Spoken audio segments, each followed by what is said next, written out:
უმაღლეს ხელოვნებად ქცეული სანახაობა და მისი უდიდებულესობა. მაყურებელი, წარმატება და წარუმატებლობა, ობიექტური შეფასება და სამართლიანი კრიტიკა. თეატრზე უზომოდ შეყვარებული ადამიანები სცენაზე და სცენის მიღმა. ავანსცენა. ნიკა წულუკიძესთან და სალომე კასრაძესთან ერთად რადიო იმედზე.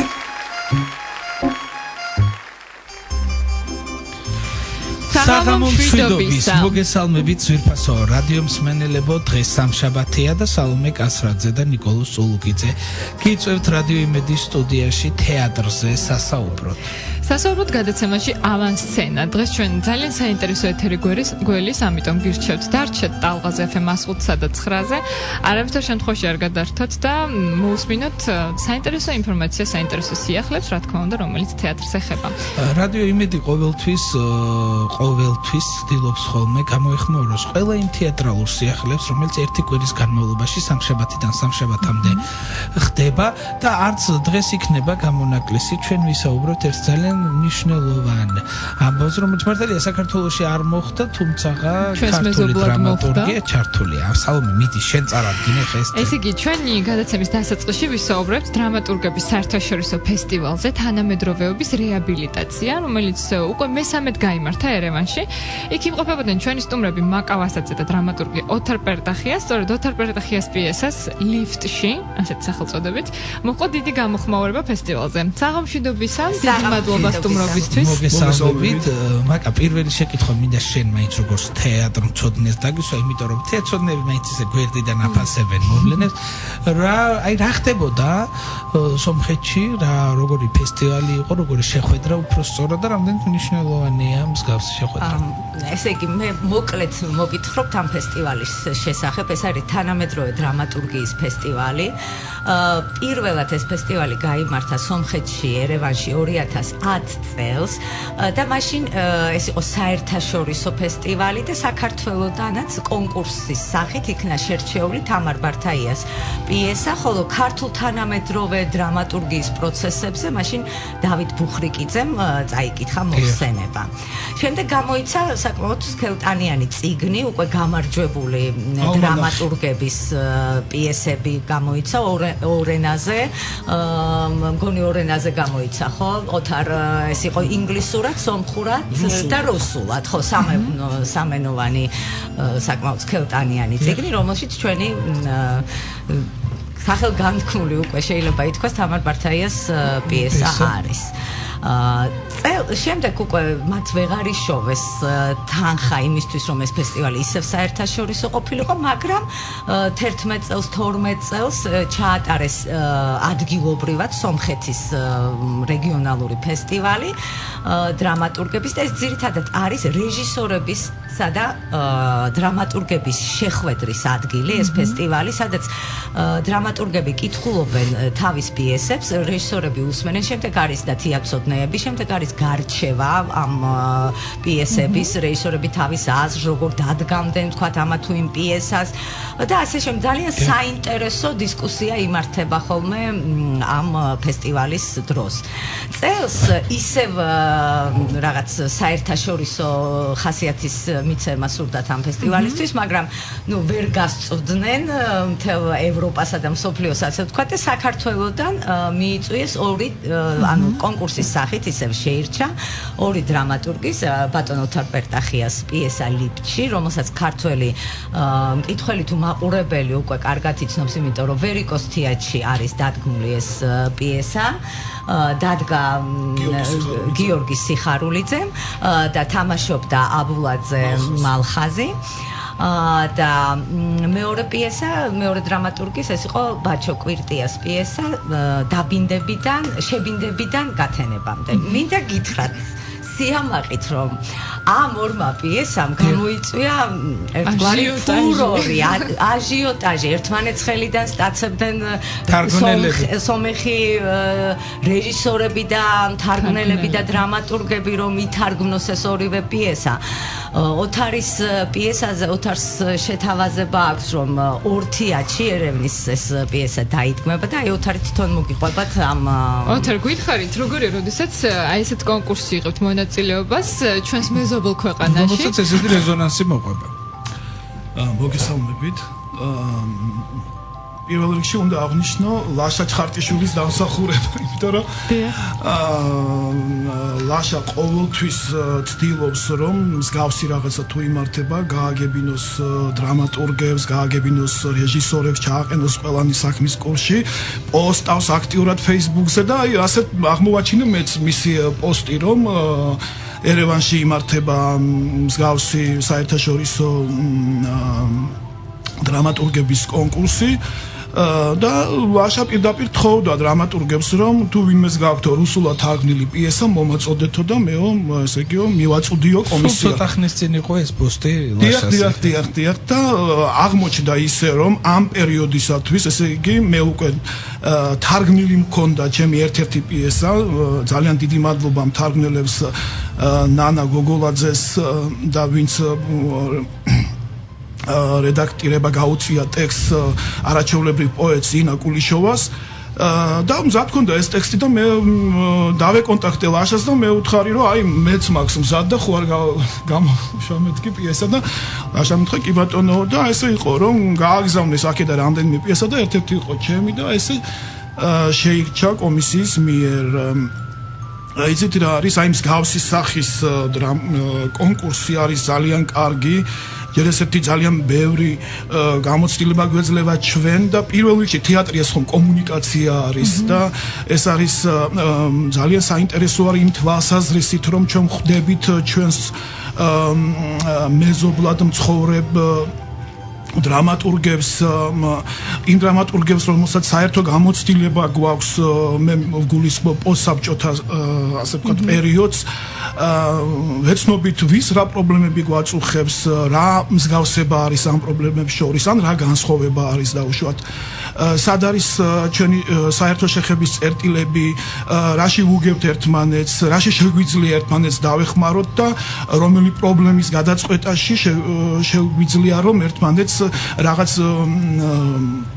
ასე ვთქვათ თანადგომა გავუწიოთ ან რაღაც საღიაზრი მივაწოდოთ და ამ თვალსაზრისით არის ძალიან საინტერესო თვითონ პიესაზე მაინტერესებს საერთოდ რომ ვისაუბროთ როდის შეიქმნა საერთოდ ეს ლიფტის თემატიკა მეგონი თქვენი წამოწყებული იცით რა არის ხო აი ძალიან საინტერესო არის რომ ეს პიესა დავწერე 1999 წელს ეს იყო საუკუნის მიჯნაზე უცნაურია და მე დავიბეჭდა 2000 წელს ბორენა ჯაჭვლიანმა დაბეჭდა თავის ლიტერატურულ გაზეთში და მაშინვე მოყვა დიდი გამოხმაურება ამ პიესას ეს არის მონო პიესა და ჩემთვის ნიშანდობლივია რომ მართლა გზა გასაყარზე დაიწერა მე-20 საუკუნის და 21 საუკუნის მიუხედავად იმისა რომ ამდენი წელი გავიდა ამ პიესის შექმნას ეგ იყო და ჩემთვისაც იყო ძალიან საინტერესო რომ საოცრად აიტაცა სომეხმა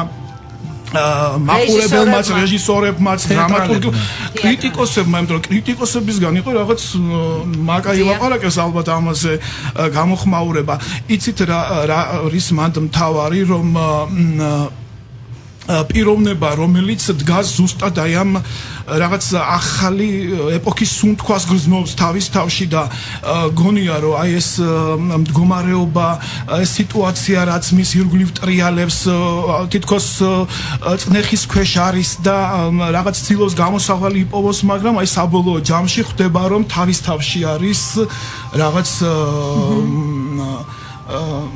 პრობლემა თავის თავში არის და აქედან აი ამ პრობლემის გააზრებიდან და გაანალიზებიდან ის უკვე უკავშირდება მთელ სამყაროს.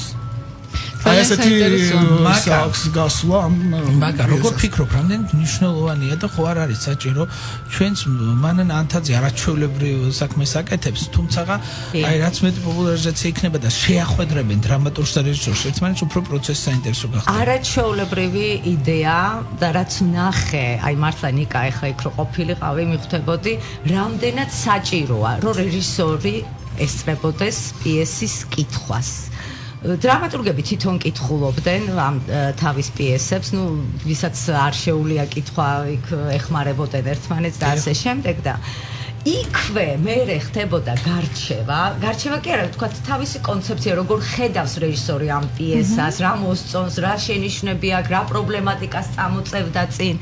აი მაგალითად, ბაჩო კვირტიას და ოთარ პერტახიას პიესები იქვე დადგეს რეჟისორებმა. იქვე ისეთი საინტერესო იყო, რა თქმა უნდა ამას ყვებოდნენ, თქვა როგორ განახორციელებდნენ ამ პიესას და ეს ისეთი საინტერესო, ხო, ყვებოდნენ კონცეფციას. აი ფოკუსში აქცევდნენ, დაუშვათ აი სცენოგრაფიასაც კი გვიხატავდნენ, ანუ სიტყვიერად რა თქმა უნდა, რა გარემოში წარმოუდგენიათ ისინი ცენსორულად რეაგირებენ დრამატურგის შენიშვნებზე თუ ყურს უგდებენ და იცი რა, მე რამდენადაც შევამჩნიე ისევე როგორც ქართველებს, რა თქმა უნდა, არის რაღაცა შეხლა ბჭყალებში, შეხლა შემოხლის მომენტები, თქვა ძალიან სწორად თვლიან რეჟისორები და იქაური კრიტიკოსები, ეხლა სომხური არ მესმოდა, მაგრამ გვითარგმნიდნენ პიესებს იქვე და დიდ შენიშვნას აძლევდნენ, როდესაც კუთხური მეტყველების ელემენტები აქვთ ხოლმე დრამატურგებს გამოყენებული პიესაში. რა დროს ეს არის 21 საუკუნეში, სულ აძლევდნენ თავის დრამატურგებს რეჟისორები და თეატრის კრიტიკოსები ამ შენიშვნებს. ნუ იყენებთ კუთხურ მეტყველებას. შენ შეიძლება წერდებ თქვა სიტყვაზე იმერეთზე, ან იმერეთის მაგრამ მეტყველებდნენ თანამედროვე სომხურით ან ქართულით თუ პიესა ქართულით. მე მცირეოდენ განმარტებას გავაკეთებ, მე არ მინდა ვინმემ გაიგოს ახლა მსმენელმა, რომ დაუშვათ მათთვის მიუღებელია და ეს კუთხური მეტყველების ასე ვთქვათ, უბრალოდ იქ იყო, არა, მე რისი თქმა მინდა, იქ იყო მინიშნება იმაზე და შენიშვნა იყო იმ ხრივ, რომ აი ეს ყველაფერი რომ მოვაცილოთ, რა რჩება, გამიგეთ, ანუ ამაზე არ უნდა იყოს აქცენტირება და აი ამის ხარჯზე არ უნდა დიოდნენ დრამატურგები იმისათვის რომ პერსონაჟი შექმნან. მარტო ეს არ უნდა იყოს, ანუ იქ რაღაც სიღრმე უნდა იყოს, იქ რაღაცა თვისებაც უნდა გააჩნდეს და ოთარ სწორად მე მგონი ამაზე იყო იქ საუბარი, რომ არ არის საჭირო კუთხური მეტყველება კონდეს ამა თუ იმ პერსონაჟს 21 საუკუნეში, რომელ იმასაც არ უნდა ეხებოდეს და სწორედ ოთარი არის ბატონი ერლომ ახვლედიანის მოწაფე და დრამატურგიული სტრუქტურა როგორ უნდა იგებოდეს სცენარი თუ პიესას ოთარ მას ჩვენივრად იცის და სწორედ ამაზე იყო საუბარი და იმიტომაც მოეწონა თქვათ სხვათა შორის სომხები თავად აღიარებენ კრიტიკოსებიც და რეჟისორებიც და თავად დრამატურგებიც რომ ჩვენ ძალიან სუსტი თქვენ აი რა კარგი დრამატურგია გქონია და მე სულ აღნიშნავდი ნიკა რომ ჩვენთან უკვე წლების განმავლობაში 10 წელია თუ 15 რო არ შემეშალოს ქალბატონი ხო მანანა ანთაძე რომელსაც მიხეილ თუმანიშვილის სახელობის ფონდი აქვს ჩამოყალიბებული აი ამდენი წელია ხელს უწყობს ქართული დრამატურგიის განვითარებას იმით რომ ყოველ წელს ატარებს ამ კონკურსს წელს სხვათა შორის ჩვენ გამოვეცით 6 საუკეთესო პიესა 6 ქართული პიესა, ანუ თეატრის და კინოს უნივერსიტეტის გამომცემლობამ შოთა რუსთაველის სახელობის 12 წლის.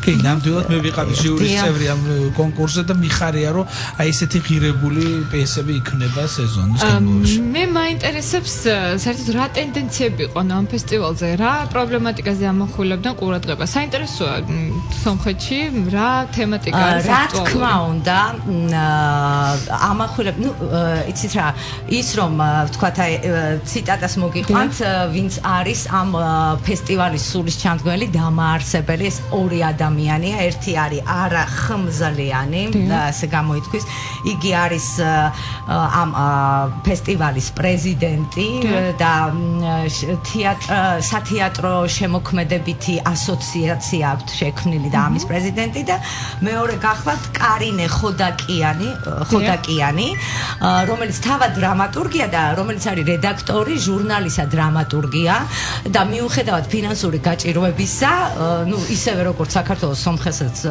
პოსტსაბჭოთა პერიოდში რა თქმა უნდა უჭირს, მაგრამ ამ ჟურნალს მაინც დღემდე გამოსცემენ. ეს ძალიან მნიშვნელოვანია მე ვფიქრობ. ჩვენ სამწუხაროდ დაგვრჩა რამდენიმე წამი დიახ ბოლო რეპლიკა.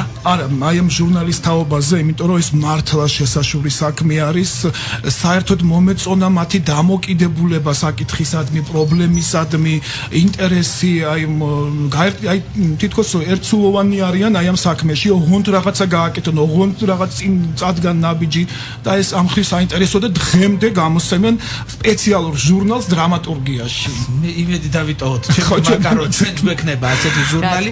თვითონ რადიომსვენელებო ჩვენ დაგიბრუნდებით საინფორმაციო გამოშვების შემდეგ ასე ძალიან საინტერესო თემით. დაგველოდეთ. ავანსცენა.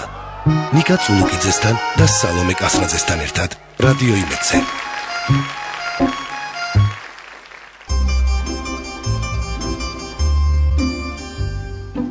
დაგიბრუნდით ისევ ძვირფასო რადიომსვენელებო, რადიო იმედი აგრძელებს მუშაობას და დღეს ჩვენ ძალიან საინტერესო თემებზე ვისაუბრებთ, სანამ სტუდენტურ ფესტივალზე ვისაუბრებდით, რომელიც სულ ცოტა ხნის წინ დაიხურა, მანამდე ბოზარს მაყურებელთა თეატრის ახალ ინიციატივაზე მინდა გესაუბროთ. ჩვენ ახლა პირდაპირ ეთერში გვერდება თეატრის საზოგადოებასთან ურთიერთობის სამსახურის წარმომადგენელი თათია ბაქსაშვილი. თათია, თათია, მოგესალმებით. საღამომშვიდობისა ნიკა სალომე. მოგესალმებით თქვენს მსმენელს. თათია, პირველ რიგში მადლობას მოგახსენებთ, რომ გვერთვებით და ასეთი კარგი იდეისათვის და თუ რაში მდგომარეობს ეს იდეა, იქნებ თქვენ თვითონვე განუმარტოთ საზოგადოებას. ეს გახლავთ საქველმოქმედო აქცია, რომელსაც აქვს ესეთი სლოგანი მაგი და ქმედებისთვის. გახლავთ არცი იმაში, რომ ჩვენი ყველაზე ცნობადი სახეები, ბევრი ყავს თეატრში ასეთი, მაგრამ მე მხოლოდ 8-ზე გავამახვილე ყურადღება. ცნობადი სახეებიდან შევარჩიე კოტე თოლორდავა მსახიობები, თამარ ტყემალაძე, ნინო ლეჟავა, დავით ხახიძე, ბესო მეგრელიშვილი, ნინო მუმლაძე, ვახტანგ ნოზაძე, მაია ხორნაული.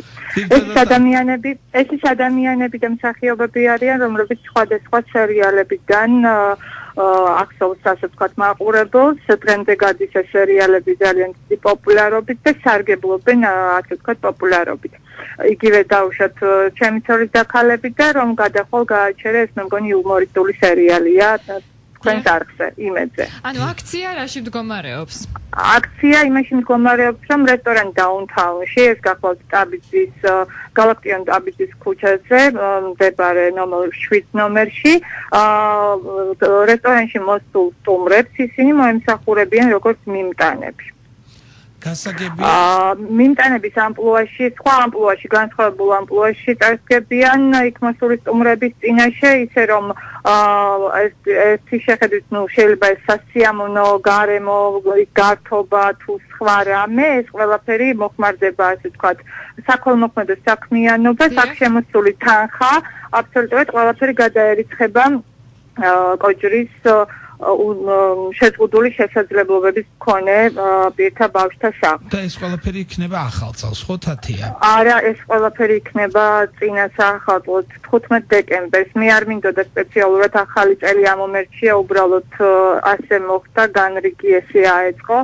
15 დეკემბერი არც წინა საახალწლო პერიოდით შეიძლება იყოს ასე ვთქვათ, მაგრამ მე ზოგადად ვარ წინააღმდეგი, რომ მხოლოდ ახალ წელს ან ბავშვთა დღეს ან რაღაც ასეთ სიმბოლურ დღეებში ახსენდებათ ხოლმე ბავშვები.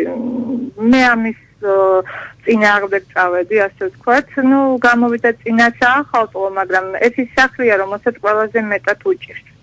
ამ შემთხვევაში სპეციფიური სახლია, არიან ბავშვები, 23 ბავშვია და საკმაოდ მძიმე, ასე ვთქვათ, დაავადების მქონე მატარებელი ბავშვები არიან, მათ ყველაზე მეტად ჭირდებათ ქველმოქმედება და ეს ის შემთხვევაა, როცა სახელმწიფო თეატრი და ბიზნეს სექტორი ურთიერთთანამშრომლობს. მე ძალიან დიდი მადლობა მინდა გადაუხადოთ თვითონ რესტორან დაუნთაუნის ხელმძღვანელობას, რომელიც ამ ქველმოქმედებაზე დამთანხმდა და თავისი კარი დააყო.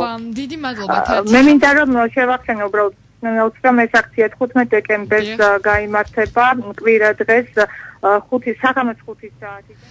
დიდი მადლობა თათია ბაქსაშვილი გვერდებოდა პირდაპირ ეთერში. კავშირი, მაგრამ თუ მოვახერხეთ ჩვენ აუცილებლად აღვადგენთ მასთან კავშირს და ჩვენ ახლა ვაგრძელებთ საუბარს ჩვენ შემდეგ ფესტივალზე ნიღაბი 2013 და ჩვენთან ერთად არიან ახლა ჩვენ სტუდიაში ფესტივალის ორგანიზატორები.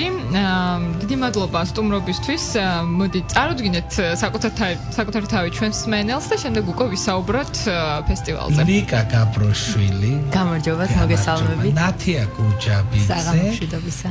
და მარია ჯანელიძე. მოგესალმებით. სულ გავწელე, კი არ დამავიწყდა სალმე. ეს ის ადამიანები არიან ჯერფასო რადიო მსმენელები, რომლებიც გაკეთებულ საქმეზე ჩვენ ვისაუბრეთ, ჩვენს ერთ-ერთ გადაცემაში. ეს არის მოყვარულ სტუდენტთა მოყვარულ სტუდენტურ თეატრალური ფესტივალი. და დიდი ხალხოწოდება 13 ხან 2012 და მე იმედი მაქვს რომ 2007-იც და ისინი წარმოადგენენ სამედიცინო უნივერსიტეტს, მაგრამ გარდა ამისა უკეთებენ ორგანიზებას თითქმის ყველა უნივერსიტეტს, სადაც იდგმება თეატრალური სპექტაკლები, მოდიან და აი ამ 10-12 დღის განმავლობაში თამაშობენ სპექტაკლებს. სალომე, მე არ შემიძლია არ თქვა თუ რაოდენ მნიშვნელოვანია ეს ფესტივალი, იმიტომ რომ ადამიანები, რომლებსაც ძალიან უყვართ თეატრი და არიან სხვა პროფესიის წარმომადგენლები, ისინი თავს იყრიან და იმ კეთილ საქმეს აკეთებენ, რასაც თეატრალური ხელოვნება ქვია და ემსახურებიან. რა თქმა უნდა, მათ უყვართ ეს საქმე და მათ აქვთ სხვა ნიჭიც, რომელიც აი ასეთ ამ ფესტივალებში გამოიხატება და მოდით ნიღაბი 2013. დავიწყოთ იმითი, რით იყო განსხვავებული წლევანდელი ფესტივალი წინა ფესტივალისგან? ესე იგი, წელს ჩვენი ფესტივალი იყო საერთაშორისო, უკვე ანუ მონაწილეობას იღებდა ორი უცხო თეატრალური, ასე ვთქვათ, მოყვარული სტუდენტური დასი, ეს იყო აზერბაიჯანი და თურქეთი. გარდა ამისა, მინდა აღვნიშნო, რომ წელს დაიწერა ეს ნანატრი ჰიმნი, ფესტივალის ჰიმნი, რომლის მუსიკის ავტორი იყო ლევან მიქელაძე და ტექსტის ავტორი თამარ ჟღენტი. ასევე ვიტყოდი, რომ ბევრად უფრო მასშტაბური იყო წლევანდელი ფესტივალი შარშანდელთან შედარებით, იმიტომ რომ ბევრად უფრო ბევრი უნივერსიტეტი, ბევრმა უნივერსიტეტმა გამოთქვა, ასე ვთქვათ, სურვილი რომ მიიღო მონაწილეობა და ზუსტად ვიცი, რომ მომავალი წლისთვის ბევრად უფრო მასშტაბური გახდება. ანუ წელს მე რამდენად გაიმართა ფესტივალი? მეორე წელია. დიახ. და უკვე საერთაშორისო გახდა.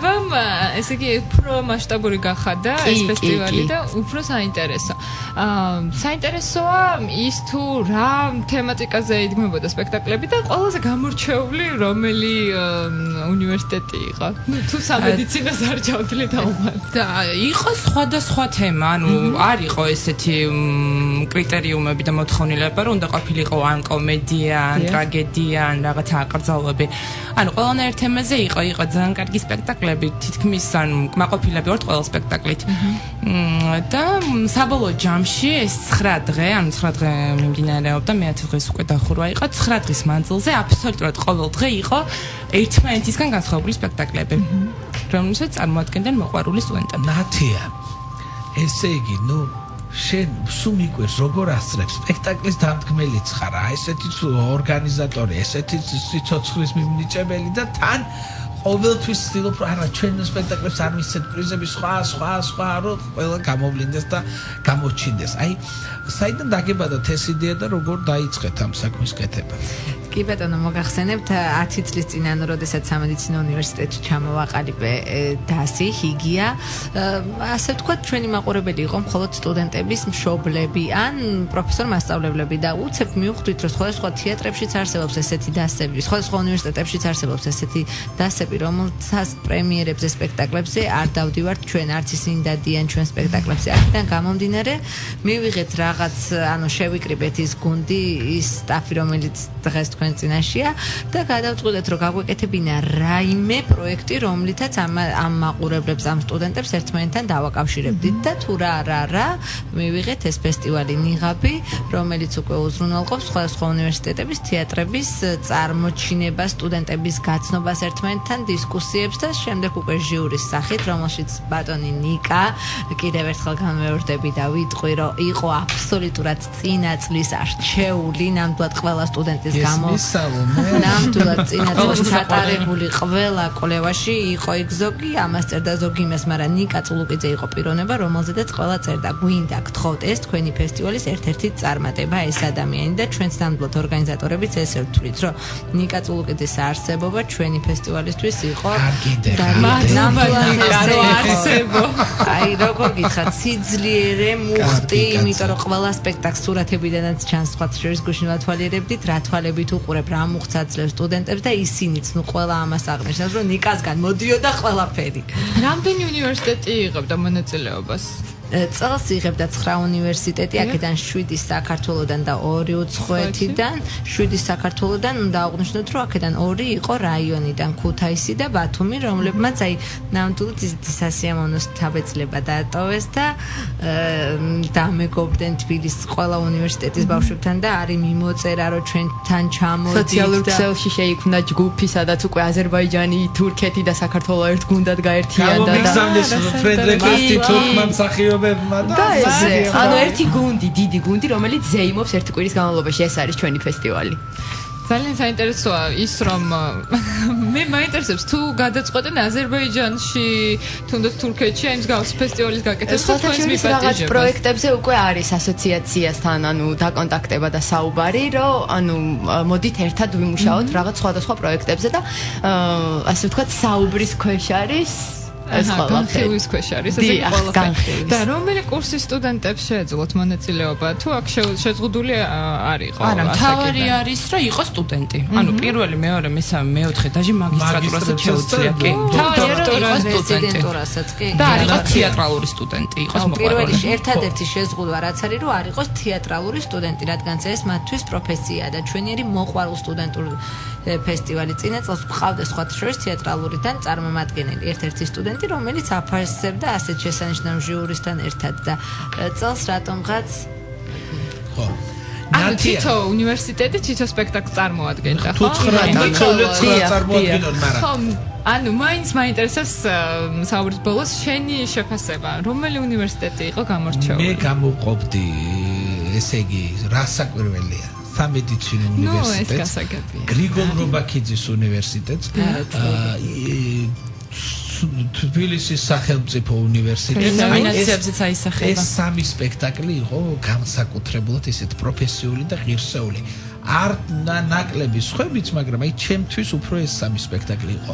თუმცა უკვე ის რომ ისინი თამაშობენ, უყვართ ეს საქმე და ყველაფერს დებენ ამისათვის, ეს უკვე ძალიან ბევრს ნიშნავს. ისე რომელი სხვა პროფესია უფრო ახლოს თეატრთან? ყველა ახლოს არის თუ კარგი პროფესიონალია და თუ არა და არაფერს ერთი და არაფერი. ნათია, რა იქნება მომავალ წელს ორი სიტყვით რო გითხრა? მომავალ წელს იქნება უფრო მასშტაბური. პირველი რაც იქნება შერჩევითი ტური, ეს 2 წელი არ იყო. შერჩევითი ტური, ანუ სპექტაკლები, რომელიც შედარებით ნაკლები ხარისხის იქნება, ის წინასწარ იქნება ჟიურის სადმინანახი და დაიბლოკება და არ გავა და იქნება უფრო სხვა ევროპაში გასული, იმედია ღმერთმა ქნას. ჟიურის საერთაშორისო ჟიურის წევრებზე ჩვენი დიდი სურვილია, რომ თქვენ უცვლელი იყო და იდეები ნიკოლოზის. სამწუხაროდ ჩვენი დრო ამოიწურა, მე გისურვებთ ბავშვებო, მართლა არაჩვეულებრივ საქმეს აკეთებთ, ხუმრობა იქით იყოს და თქვენი ძალა იმაში იქნება, რომ ეს იყოს სისტემატიური და არასოდეს არ გაჩერდეთ. მომავალ სამშაბათამდე დიდი მადლობა ყველაფრის. უმაღლეს ხელოვნებად ქცეული სანახაობა და მისი უდიდებულესობა. მაყურებელი, წარმატება და წარუმატებლობა, ობიექტური შეფასება და სამართლიანი კრიტიკა. თეატრზე უზომოდ შეყვარებული ადამიანები, სცენაზე და სცენის მიღმა. ავანსცენა. ნიკა წულუკიძესთან და სალომე კასრაძესთან ერთად რადიო იმედზე.